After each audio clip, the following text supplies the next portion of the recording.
빛으로 양자 컴퓨터를 만들어 줄 수가 있는데요. 근데 이 빛은 사실 되게 재밌는 게 빛은 빛의 속도로 움직이고 있잖아요. 네. 큐비트가 날아다니고 있는 거예요. 그러면 날아다니는 애를 어떻게 붙잡고 얘를 지금 계산을 시키느냐. 사다리 타기 생각하시면 돼요. 빛이 지나가는 길을 잘 디자인을 하면 되거든요. 땅 했을 때 입구에 광자들을 쫙 넣어주는 거예요. 그럼 이 광자들이 길 따라가면서 연산 당하는 거예요. 지금 나는 길 따라갔는데 갑자기 막 내 상태가 바뀌고 막 이런 거. 그렇죠. 재밌는 게 장점도 명확하고 네. 단점도 명확한데요. 인사할 시간도 많습니다. 여러분의 시간을 낭비해드릴 느리지만 쿨한 과학. 랩미팅입니다. 반갑습니다, 교수님들. 반갑습니다. 반갑습니다. 이렇게 양자 중첩, 얽힘을 이용을 해서 소위 프로그래밍하는 그거를 소위 양자 알고리즘이라고 저희가 불러요. 그래서 근데 이런 알고리즘 연구는 사실 저희 양자 컴퓨터 없어도 머리 좋으신 분들 머리로 하실 수 있거든요. 네. 그래서 벌써 80년대, 90년대에 양자 알고리즘이 몇 개가 개발이 됐어요. 그 중에 좀 유명한 게 쇼어의 알고리즘. 이 쇼어 알고리즘은 소인수 분해를 기가 막히게 잘해요. 양자 컴퓨터만 있으면 소인수 분해를 잘한다. 이런 알고리즘인데 소인수 분해 혹시 기억하시나요? 12라는 숫자가 있다. 네. 12를 2 곱하기 2 곱하기 3 이렇게 쪼개는 걸 소인수 분해라고 하는데 네. 사실 곱하기 쉽잖아요. 근데 이 소인수 분해는 컴퓨터한테도 어려운 거예요. 이걸 이용한 기술이 있어요. 암호. 암호는 만드는 사람은 쉬울수록 좋잖아요. 그쵸. 근데 깨는 사람은 어려워야 되잖아요. 맞아요. 이게 딱 곱하기랑 소인수 분해로 연결이 되는 거예요. 곱하기는 쉬운데 쪼개기는 어렵다. 깨는 사람은 어렵다. 그래서 소인수 분해 기반 암호들이 있어요. 많이 쓰는 암호 중에 하나인데 네. 근데 양자 컴퓨터가 소인수 분해를 잘한대요. 그럼 위험한 거 아니에요? 그래서 사실 뭐 예를 들어서 뭐 한 2000비트 정도 되는 소인수 분해 기반의 암호가 있다. 그러면 양자 컴퓨터가 에러 없는 5000 큐비트 정도의 양자 컴퓨터가 있으면 얘를 풀 수 있어요. 우리 사회에 약간 근간이 흔들리는 거죠. 그렇다고 이게 위험하니까 하지 마 라고 할 수도 없잖아요. 과학기술이 그렇게 굴러가지는 않잖아요. 네. 사실 과학기술 자체는 좋지도 않고 나쁘지도 않은 그냥 중립인데 그거를 어떻게 활용하느냐에 따라서 좋게 쓰일 수도 있고 그럼. 나쁘게 쓰일 수도 있는 네. 거잖아요. 그러니까 양자 컴퓨터가 이렇게 파급력이 크니까 네. 이제는 우리도 만들어야 된다. 비유가 어떨지 모르겠는데 핵무기랑 비슷하죠. 핵무기도 좋은 건 아니잖아요. 근데 남의 나라가 있는데 우리나라가 없으면 좀 안타깝잖아요. 그것처럼 양자 컴퓨터도 양자 컴퓨터가 있는 나라 없는 나라, 있는 기업 없는 기업, 양자 컴퓨터에 접근하기 쉬운 개인, 안 쉬운 개인의 격차가 벌어질 수밖에 없을 거예요. 그렇죠. 그러니까 우리나라를 비롯해서 많은 나라들이 양자 컴퓨터를 어떻게든 개발을 해서 최대한 접근성을 낮추는 거죠. 소수가 독점하면 그건 정말 위험해지니까요. 그래서 양자 컴퓨터를 만들어야 돼요. 네. 사실 양자 컴퓨터를 만들려면 큐비트가 있어야 돼요. 컴퓨터의 정보의 기본 단위가 비트라면 양자 컴퓨터의 정보의 기본 단위가 큐비트, 퀀텀 비트. 그럼 큐비트가 뭔가 필요한 조건들이 있겠죠. 대표적인 거 몇 개를 생각해 보면 일단 0과 1이 있어야겠죠. 그리고 중첩. 아까 말씀하신 네. 것처럼 빙글빙글 오래 돌아야 돼요. 이 중첩이라던가 얽힘 같은 양자 상태를 오래 유지할 수 있는 시스템이어야지 제가 양자 컴퓨터를 만들 수가 있어요. 그러면 이런 비트들이 있을 때 제어를 잘 해야겠죠. 또 뭐 0에서 1로 만들고 1에서 0으로 만들고 양자 중첩 만들고 양자 얽힘 만들고 이런 일련의 과정을 잘 할 수 있어야지 저희가 써먹을 수가 있어요. 근데 그러면 이런 큐비트를 이용해서 만들 수 있는 양자 컴퓨터가 좀 다양한 종류가 있는데 크게 두 가지 카테고리로 나눠줄 수가 있어요. 범용 양자 컴퓨터 그리고 특수 양자 컴퓨터가 있는데요. 범용은 말 그대로 모든 계산을 할 수 있는 양자 컴퓨터예요. 특수 양자 컴퓨터는 다 하지는 못하지만 몇몇 계산은 정말 잘하는 양자 컴퓨터예요. 범용 양자 컴퓨터는 서울에서 부산에 가고 싶어요.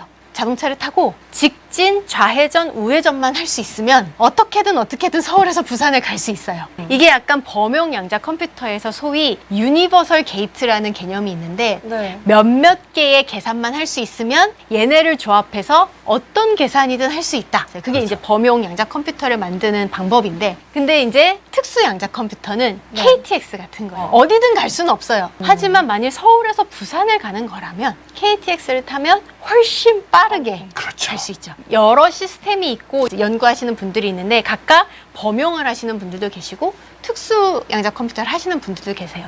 그리고 우리가 어떻게 활용하고 싶으냐에 따라서 맞춰서 쓰면 되는 거예요. 그렇죠. 네. 그러면 이제 범용이건 특수건 어떻게 실제로 만드느냐? 그럼 되게 다양한 시스템이 있어요. 아직은 좀 춘추 전국 시대거든요. 요 사진은 시카모어예요. 이게 초전도 큐비트 양자 컴퓨터거든요. 얘는 결국 회로를 잘 그린 거예요. 초전도 물질로 칩에다가 네. 회로를 하나하나 그려서 큐비트를 만드는 시스템이에요. 그래서 사실 저희 디지털 컴퓨터가 네. 칩 위에다가 비트 하나하나 회로 그려서 만드는 시스템이잖아요. 상당히 유사해요. 단지 큐비트를 그리는 거예요. 초전도 물질로. 이 시스템은 저희 칩 잘 만들잖아요. 인류가 칩 만드는 노하우 많고 칩 만드는 장비 많고 칩 만드는 시설 많아요. 그거를 그대로 이용할 수 있어서 그게 상당히 큰 강점이에요. 그리고 칩이라는 건 사실 100개를 잘 그리면 그렇죠. 좀 이렇게 키워가지고 10,000개 잘 그리기도 그렇게 어렵지 않거든요. 네. 그런 면에서 또 상당히 유리해요. 큐비트 개수 중요하잖아요. 네. 그리고 오른쪽 사진에 그 네모난 게 칩 사진인데 가운데 까만 부분이 한 1cm 정도 돼요. 저게 시카모어니까 그 당시에 한 54큐비트가 저기에 그려져 있었어요. 근데 주변에 이렇게 쭉쭉쭉쭉 빗금 무늬가 네네네네. 있죠. 저게 전선이에요. 전선 하나가 큐비트에 이렇게 연결이 돼 있어서 제어하기가 상당히 좋아요. 그래서 상당히 제어하기도 용이한 그런 시스템인데 지금 아직 다 모든 시스템이 춘추 전국 시대란 얘기는 장점도 있고 단점이 있다는 얘기예요. 단점은 저 칩이 양자 컴퓨터로서 작동을 하려면 왼쪽에 있는 사진처럼 어마어마한 냉각기 안에 쟤를 마이너스 273도 소위 저희가 절대 영도라고 부르는 거기까지 냉각을 시켜야지만 제가 일을 해요. 저 칩 하나를 돌리기 위해서 저 큰 냉장고가 필요한 겁니다. 냉각기 비싸거든요. 냉각기를 쓴다는 것 자체도 단점인데 네. 냉각기를 씀으로써 파생되는 더 근원적인 문제가 있어요. 황금색 이렇게 주렁주렁 전선이에요. 제가 아까 큐비트 하나에 전선 하나 연결돼 있다라고 표현을 했는데 네. 그 얘기는 이 전자장비에서 저 냉각기 안까지 전기 신호를 전선을 이용해서 다 보내야 되는 거예요. 그래서 전선이 다 냉각기 안에 들어가야 돼요. 근데 전선이 결국 구리 덩어리거든요. 네. 근데 물론 이제 요즘 얇은 전선이 있긴 한데 얇은 전선을 쓰면은 노이즈가 많아져요. 좋은 전선 이꼴 더 많은 구리거든요. 그러니까 냉각기 안에 구리를 막 넣어야 되는 거예요. 얼마나 싫겠어요, 냉각기 입장에서. 그러다 보니까 냉각기 하나에 넣어줄 수 있는 큐비트의 개수가 네. 전선 때문에 제약이 걸려요. 이제 냉각기 기술도 계속 발전은 하고 있지만 네. 이제 대부분의 사람들이 하나의 냉각기에 1000개 정도까지 큐비트를 넣는 게 한계다라고 이제 다들 이제 생각을 하고 계세요. 네. 그리고 실제로 2023년에 IBM이 네. 1100큐비트 정도 되는 양자 컴퓨터를 발표를 했어요. 그때는 하나의 냉각기에 넣었어요. 근데 이제 그 이후에는 IBM도 방향을 좀 바꿔서 이제는 하나의 냉각기에는 300~400개 정도의 큐비트를 넣고 그걸 잘 연결을 하거나 아니면 두 번째 아예 이 전자 장비를 냉각기에 넣어버리자. 전선을 없애면 되니까 네네네. 이 장비를 냉각기에 넣자 이런 연구 쪽으로 이제 발전을 하고 있어요. 그리고 또 이 초전도 큐비트 시스템의 또 다른 단점이라고 할 수 있는 면이 이게 사람이 그리는 거잖아요. 큐비트를 하나하나 그리다 보니까 10,000개를 그리면 10,000개가 다 완벽하게 동일하지 않아요. 근데 양자 컴퓨터를 쓸 때는 이거 하나하나 다 보정해 줘야 되거든요. 그게 뭐 100개는 뭐 하죠. 1000개도 뭐 할 거예요. 근데 이게 막 10만 개 100만 개가 되면은 이 보정하는 것도 일일 거예요. 그렇죠. 이게 무시할 수 없는 일. 그래서 이제 또 다른 방식이 이번엔 원자를 이용한 시스템이에요. 원자 하나를 큐비트로 쓰는 시스템인데 두 개가 있어요. 원자 이온이 있고 중성 원자가 있어요. 그래서 원자 이온부터 생각을 해보면 원자 이온은 말 그대로 원자긴 원자인데 플러스 전하를 띠고 있는 원자 하나를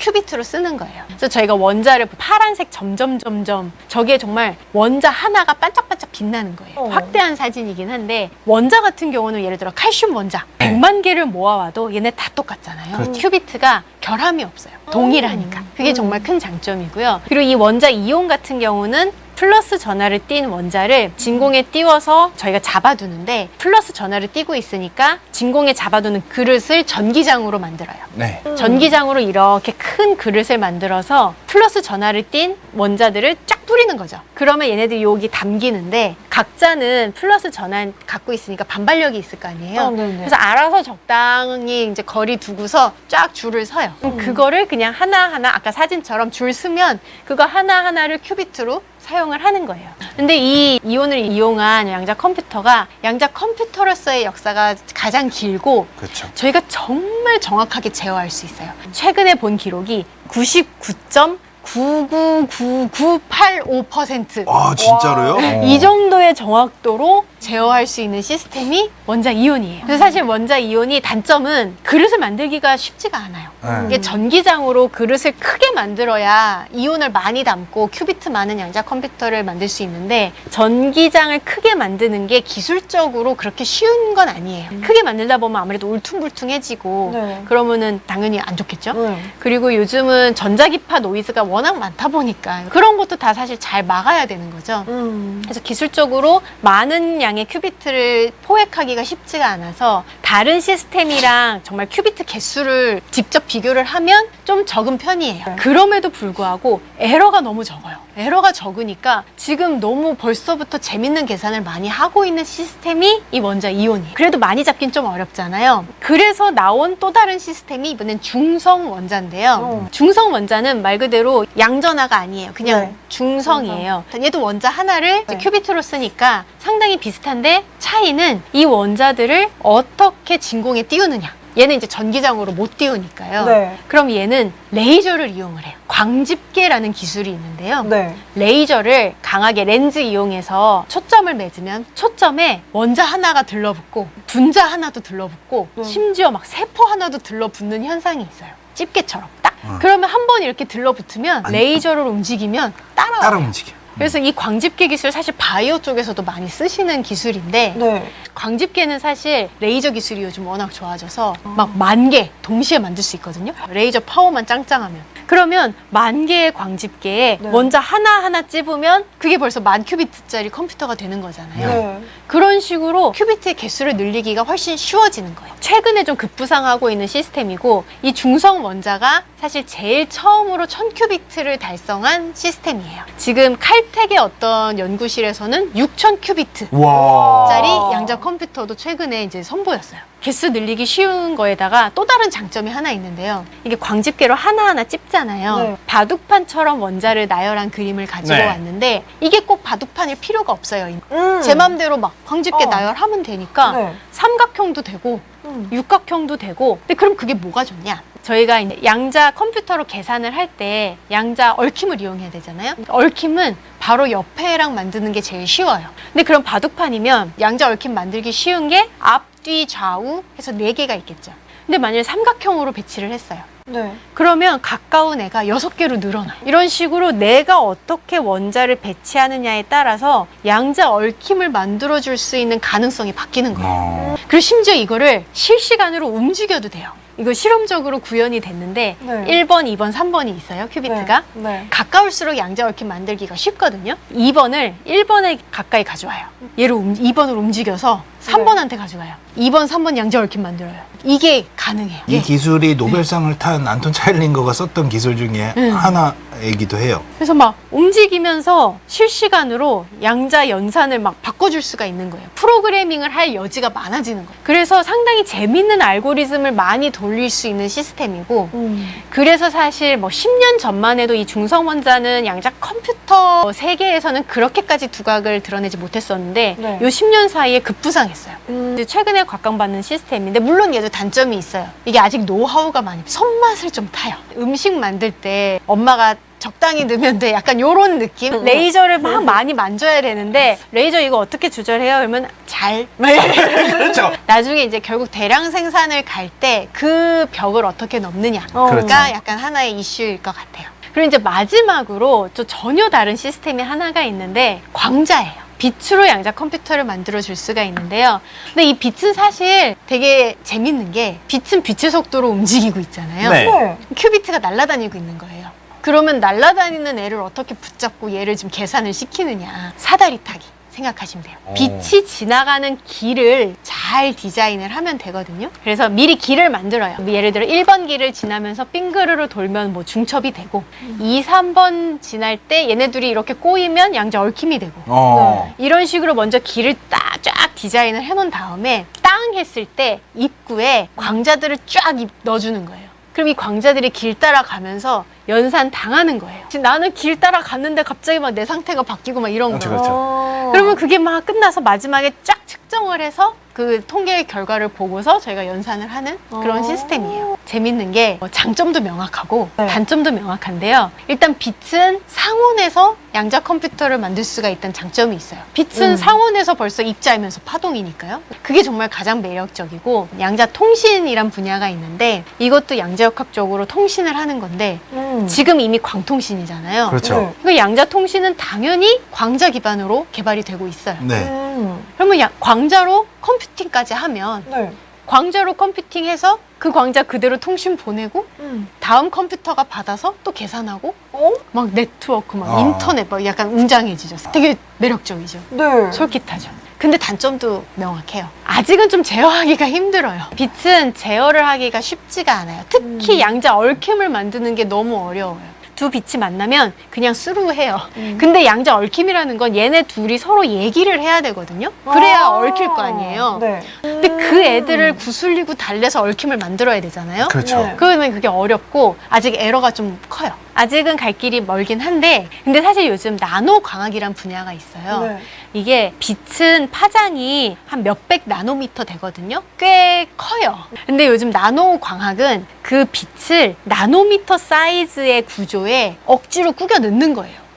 그러면 빛이 좁은 공간에 갇히다 보니까 그런 빛이 두 개가 같은 공간에 갇히면 상호작용이 좀 커지는 거예요. 그래서 이런 나노광학 분야랑 좀 융합을 해서 이쪽에서도 좀 이 광자를 잘 제어하는 그런 연구가 많이 진행이 되고 있어요. 근데 왜 교수님이 하는 거는 안 넣으셨습니까? 제가 하는 건 아직 소위 이제 기업이 안 하고 있어서. 아직 기업도 안 한 새로운 방식으로 뭐 하고 있는. 너무 좋아요. 저는 사실 분자 하나를 큐비트로 쓰는 연구를 하고 있는데요. 사실 그 저희 중성 원자에서 그 원자를 분자로 바꿨다고 보시면 되는데, 말씀하신 것처럼 분자가 좀 더 크잖아요. 네. 다루기가 좀 어려워요. 근데 한 번 얘를 제어를 할 수 있게 되면 네. 이게 원자는 예를 들어서 버튼이 두 개예요. 버튼 두 개 가지고 어떻게든 중첩도 만들고 얽힘도 만들고 막 이렇게 조작을 하는 거라면, 분자는 이제 제어를 할 수만 있으면 버튼이 6개가 되는 거예요. 분자로 만들었을 때 훨씬 더 정교한 제어가 가능할 거라고 이제 보고서 그 연구를 하고 있는 다음 기회에. 네. 그럼 이렇게 양자 컴퓨터 만들었어요. 지금 이제 꽤 재밌는 양자 컴퓨터들이 나왔어요. 다 몇백 개 큐비트 정도가 됐고, 오류가 뭐 시스템마다 다르고 어떤 연산이냐에 따라 다르지만 대략 한 0.1%에서 0.01% 정도의 오차. 그럼 요 정도가 되면은 사실 큐비트가 300개만 있어도 네. 이론상으로는 전 우주에 있는 원자의 개수보다 많은 경우의 수를 동시에 표현할 수 있어요. 2의 300승이 어마어마하게 큰 수거든요. 2에서 100승. 네, 2의 300승이죠. 네. 이론적으로는. 네. 그러니까 이제는 막 몇백 개 큐비트 있으니까 모든 계산은 아니더라도 네. 몇몇 계산은 이제 좀 넘볼 만한 시대가 된 거예요. 그쵸. 그래서 요즘 한창 양자 컴퓨터로 뭘 할까? 그래서 첫 번째는 빅데이터. 사실 제가 중첩 얘기할 때 네. 많은 경우의 수를 동시에 이제 탐색할 수 있는 가능성을 열어준다라고 말씀을 드렸죠. 그게 이 빅데이터랑 직결이 돼요. 이 빅데이터 하면 당연히 이제 AI가 떠올리실 텐데, 네. AI에서 시간이 많이 걸리는 부분들이 있잖아요. 특히 처음에 데이터 학습할 때, 네. 그리고 이제 새로운 데이터가 들어왔을 때 기존에 내가 가진 이 수많은 데이터랑 비교해서 누구랑 가장 비슷한가, 이런 거 찾는 작업도 필요한데 그것도 시간이 많이 걸리는 네. 프로세스라고 해요. 근데 이런 거를 양자 중첩이랑 얽힘을 활용해서 내가 가진 수많은 데이터를 중첩으로 표현을 해서 한꺼번에 서치를 하는 거죠. 그렇죠. 그래서 요즘 이제 양자 컴퓨터랑 AI를 합쳐서 퀀텀 AI라는 분야가 이제 새로 시작을 했습니다. 융합 분야죠. 네. 두 번째는 신소재 시뮬레이션 같은 거. 오. 네, 분자 구조 계산, 화학 반응 시뮬레이션, 이런 시뮬레이션 쪽이 또 양자 컴퓨터가 잘하는 계산이에요. 맞다. 기가 이거 막히게. 나오면은 세상에 없는 물질 많이 나올 겁니다, 네. 진짜로. 이게 사실 화학 반응도 그렇고 뭐 네. 신소재의 성질도 그렇고 네. 결국 그 분자나 물질 안에 있는 수많은 전자들, 얘네들의 상태가 화학 반응을 결정하고 성질을 결정하거든요. 네. 근데 이 전자들 다 양자역학적으로 움직이고 있죠. 기존 컴퓨터로는 시뮬레이션을 할 수가 없어요. 너무 계산이 어려워요. 그래서 그동안에는 다 근사값을 이용했어요. 여기서 근사하고 저기서 근사해서 어떻게든 우리 컴퓨터가 풀 수 있는 문제로 만들어준 다음에 시뮬레이션을 하다 보니까 틀릴 때가 많은 거죠. 근데 양자 컴퓨터는 양자 컴퓨터 자체가 양자역학적으로 작동을 하잖아요. 네. 그러니까 그 전자들의 움직임을 근사 없이도 정확하게 시뮬레이션을 할 수가 있는 거죠. 이게 관심 있는 회사들이 당연히 제약회사. 후보 분자를 발굴하는데도 많은 비용이 들고 분자를 찾았을 때 그럼 얘를 어떻게 화학 반응을 이용해서 만들어야 효율적으로 만드느냐? 이것도 다 돈 드는 일인데 그걸 양자 컴퓨터로 정확하게 시뮬레이션하면 그 첫 단계가 확 주는 거죠. 제약회사들 관심 많고 자동차 회사들도 그렇게 관심이 많아요. 배터리. 전기 자동차로 가고 있잖아요. 네. 그러면 어떻게 배터리를 만들어야 에너지를 가장 잘 저장할까? 아니면 또 이제 배터리에 있는 에너지를 잘 뽑아내야 되는데 네. 어떤 촉매를 쓰면 좋을까? 전극에 뭘 코팅하면 더 좋을까? 그렇죠. 이런 연구들이 다 시뮬레이션이거든요. 아, 상당히 많은 자동차 회사들이 요즘 양자 컴퓨터 회사들이랑 손잡고 연구를 진행하고 있어요. 진짜 또 네. 다음 문제는 보안 분야가 있죠. 이미 이제 미국의 니스트라고 네. 미국에서 국가 표준을 이제 정하는 기관이 있는데요. 이 기관이 이미 얘기를 했어요. 2035년까지 양자 컴퓨터가 개발이 돼도 견딜 수 있는 암호 시스템으로 다 바꿀 것을 권고하고 있어요. 이거에 뒤처지면 안 되겠네. 그렇죠. 아, 지금 우리 너무 뒤쳐였죠. 큰일 났어요 지금. 이미 안 그래도 그냥도 많이 뚫리고 맞아요. 있는데 예. 그래서 당연히 이제 우리는 여기에 대비를 해야 되는 거죠. 그래서 이제 대비하는 게 크게 뭐 두 가지 방법이 있는데 하나는 양자 암호. 암호도 양자역학적으로 만들자. 그래서 양자 암호가 있어요. 그래서 뭐 예를 들어 보통 암호 같은 거 할 때 난수 많이 쓰잖아요. 그것도 사실 지금의 방식은 결국 알고리즘으로 만드는 거라서 어떻게 정말 힘들지만 따지면은 이론적으로는 사실 예측을 할 수가 있거든요. 이거를 아예 양자역학적으로 만들자. 그러면 예측을 할 수가 없어요. 진짜 무작위로 나오니. 그런 연구도 있고 열쇠를 나눠 가져야 되는데 그거를 양자 얽힘으로 만들자. 뭐 이런 연구가 있고요. 네. 이쪽이 훨씬 더 안전하죠. 근데 너무 만들기가 어렵고 맞아요. 이걸 도입하려면 시스템을 다 갈아엎어야 돼요. 그래서 진입 장벽이 좀 높아요. 10년 안에 하긴 좀 힘들 것 같아요. 그래서 이제는 다른 방식. 양자 컴퓨터가 잘 푸는 문제도 있지만 양자 컴퓨터도 풀기 어려운 문제도 있거든요. 이런 양자 컴퓨터도 풀기 힘든 문제로 암호를 만들면 좀 괜찮겠죠. 그래서 양자 내성 암호라고 부르는데 이 양자 내성 암호는 기존의 시스템을 소프트웨어 업그레이드만 하면 돼요. 네. 그러니까 상대적으로 좀 도입 장벽이 낮으니까 일단 10년 안에 양자 내성 암호로라도 다 바꾸세요라고 그렇죠. 지금 권고를 하고 많은 연구가 진행이 되고 있습니다. 양자 내성. 그리고 이제 또 다음 응용은 네. 최적화 문제. 최적화 문제는 결국 이제 주어진 자원 안에서 어떻게 하면 내가 최상의 결과를 얻는가라는 문제를 통칭하는 건데 물류 시스템이라던가 사실 최적화 문제의 끝판왕이라고도 할 수 있는 게 금융이잖아요. 이미 많은 금융회사들, 뭐 골드만삭스 그렇죠. 같은 네. 금융회사들이 양자 컴퓨터 회사랑 손을 잡고 어떻게 하면 포트폴리오를 더 잘 구상할까 뭐 이런 진짜 최적화 문제를 풀고 있어요. 그래서 실제로 똑같은 계산을 할 때 어떤 양자 컴퓨팅 시스템을 썼을 때 조금 더 연산 속도 40% 향상됐다 뭐 이런 연구 결과도 하나둘씩 나오고 있습니다. 네. 또 이제 다음 응용은 국방. 모든 나라의 국방부가 양자 컴퓨터를 비롯한 양자 기술에 관심이 있다고 해도 과언이 아니죠. 사실 이 양자 기술이 국방 쪽에서 쓸 때가 무궁무진하거든요. 네. 그래서 많은 연구가 진행이 되고 있습니다. 네. 제 또 아는 분이 하고 계셔. 아신다고 네, 그러시더라고요. 아는 세상이 참 분이 좁아요. 지나가요. 세상이 좁아서 저희 다 가족인데. 연관이 있어. 그래서 이렇게 좀 웅장하게 양자 컴퓨터 제가 활용 막 말씀을 드렸는데 네. 사실 양자 컴퓨터가 완성형은 아니에요. 아직 갈 길이 많습니다. 10,000, 100,000, 100만 큐비트의 개수를 늘려야 네. 돼요. 지금 이제 한 1000개 됐거든요. 근데 사실 양자 컴퓨터가 이론상으로는 몇백 네. 큐비트만 있어도 어마어마하지만 큐비트가 에러가 있기 때문에 사실은 그 에러를 고치면서 계산을 하려면 큐비트가 많아야 돼요. 보통 다들 100만 개 얘기하고 계세요. 쉽지 않을 것 같은데. 그 어려운 길을 가고 어려워요, 계십니다. 100만 개를 향해서 거의 모든 시스템이 지금 다들 달리고 있습니다. 그 다음은 0.1, 0.01, 점점 줄어들어요. 56. 근데 사실 저는 실험하는 사람으로서 네. 제가 실험을 했는데 오차가 0.1%래요. 저는 근데 박수 칠 것 같아요. 네. 99.9%로 정확하게 실험을 했다는데. 근데 이게 컴퓨터예요. 근데 컴퓨터가 1000번 계산했는데 한 번 틀려요. 못 쓰죠. 그래서 에러를 줄여야 되는데 물리적으로 에러를 줄이는 데는 한계가 있어요. 네. 그러다 보니까 에러가 생겼을 때 그걸 알아채고 고치는 에러 코렉션, 오류 정정이라고 하는데 그 연구가 요즘 상당히 활발하게 진행이 되고 있어요. 네. 사실 간단히 말하면 다수결의 원칙하고 좀 비슷하거든요. 네. 지금 저희가 쓰는 컴퓨터도 네. 사실 에러를 보정하는 메커니즘이 들어있는데 그게 다수결의 원칙이에요. 원래 비트 하나로 표현하면 되는 정보를 일부러 여러 개로 표현을 해요. 뭐 예를 들어 8개 한 묶음. 이 8개는 언제나 같은 값을 가져야 되겠죠. 네. 근데 중간에 하나가 달라요. 네. 그럼 얘는 틀렸으니까 고쳐야겠죠. 네. 그런 식으로 보정을 하는데 양자 컴퓨터도 큐비트 여러 개를 한 묶음으로 지정을 해서 얘를 논리 큐비트다. 얘가 하나의 정보다. 네. 라고 표현을 하고 얘네를 이제 양자 얽힘을 이용해서 다 얽어놓은 다음에 연산을 하면서 일부분만 측정을 하는 거예요. 일부만 측정해서 에러 생겼나? 이렇게 들여다보는 거예요. 그래서 에러 생겼으면 고쳐 이러면서 연산을 하는 거죠. 그래서 큐비트가 많아야 돼요. 많으면 많을수록 에러를 더 잘 고칠 수 있는. 그래서 이런 과제를 극복하면 됩니다. 네. 한 가지 언제나 꼭 마지막으로 드리고 싶은 말씀이 있는데요. 혹시 이 사진 보신 적 있나요? 이게 1940년대에 거의 처음 개발된 컴퓨터예요. ENIAC이라는 ENIAC. 컴퓨터인데 예, 그때는 컴퓨터를 비트를 전구처럼 생긴 진공관으로 하나하나 만들어서 방 하나 가 이제 컴퓨터였고 근데 그럼에도 불구하고 특히 초기에는 느렸을 거 아니에요. 오차도 많았어요.